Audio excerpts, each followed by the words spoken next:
Hello, I'm Neocrius, and in this video you'll see me inking a 2-page spread for the upcoming Aegeon number 10. I'm starting from a relatively nice sketch, for my standards anyway. I didn't record the sketching process, but it wasn't anything special. I've sent this to the author, who said, "Yes, very nice, except my story takes place in a man-made castle, not a cave, so I had to do some tiny changes." Now, before anyone yells at me, yes, this is a, let's say, homage to one of Piranesi's fantastic ruins. I start by outlining the basic shapes, so that I can hide the sketch and go on to my favorite part, cross-hatching. It's what my drawing teacher called my Zen garden. I'm using the blotty ink brush, one of the default ones in Art Studio Pro on the iPad. On paper, I usually draw with a fountain pen, and this brush feels familiar. Once I render the spirals, I erase the original layout lines to make them look softer and eroded. This is one of the advantages of working digitally, besides layers and undo, being able to erase ink perfectly. Now I jump to the back wall and start building up a darker tone. If you're wondering why I don't use pre-made textures, I switched from Procreate to RStudio Pro quite recently, and since the brushes are slightly different, rather than bring over the old textures I made there, I decided to make new ones from scratch, with the new brushes. I will copy and save this one before I start shading it further.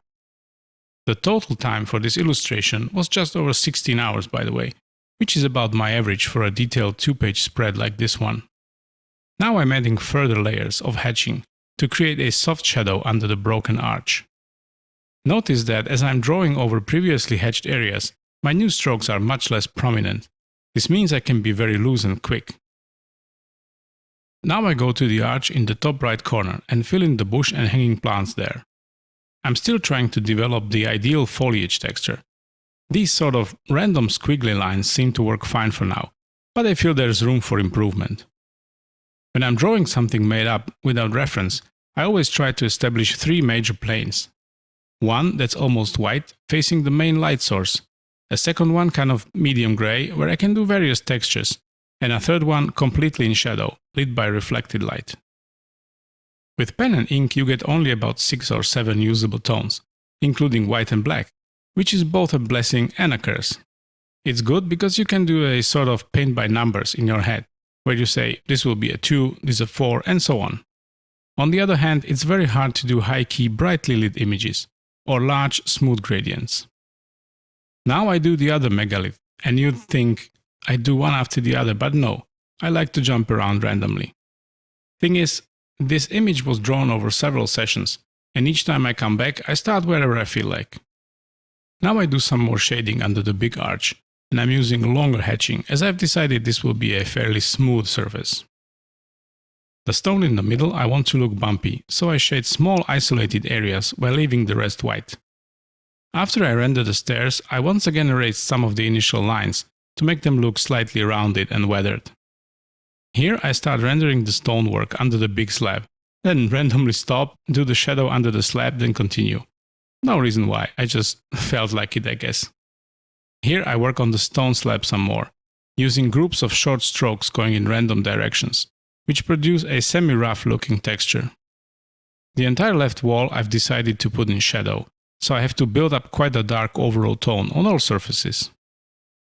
I need to do that using a lot of long strokes, but at least they don't have to be that evenly spaced. Now I've decided to enlarge the characters as they seemed a bit small. While RStudio Pro doesn't suffer from the blurry transformation issue as much as Procreate, I still had to redraw them. Here you see me finish the left wall, this time using a mixture of long and short strokes to break up the monotony and to add some visual interest there. It's where the title of the story will be, but I still want the area to be somewhat interesting. A bigger problem with these 2-page spreads is the binding, which will eat up a large portion of the image in the middle. It won't be visible, but it still needs to be drawn. I have to keep this in mind from the moment of the initial sketch. I'm on the home stretch now, finishing the terrain down by the water. Now I'm doing the reflections with a bunch of fast horizontal strokes. Since I'm in the habit of rotating the canvas every which way as I draw, I use a grid, which you can't see in the video, to help me keep them mostly horizontal. And there you have it, a finished piece. I hope you enjoyed watching this time-lapse and listening to me ranting in my thick accent. In any case, thank you for watching this long, and see you in my next video.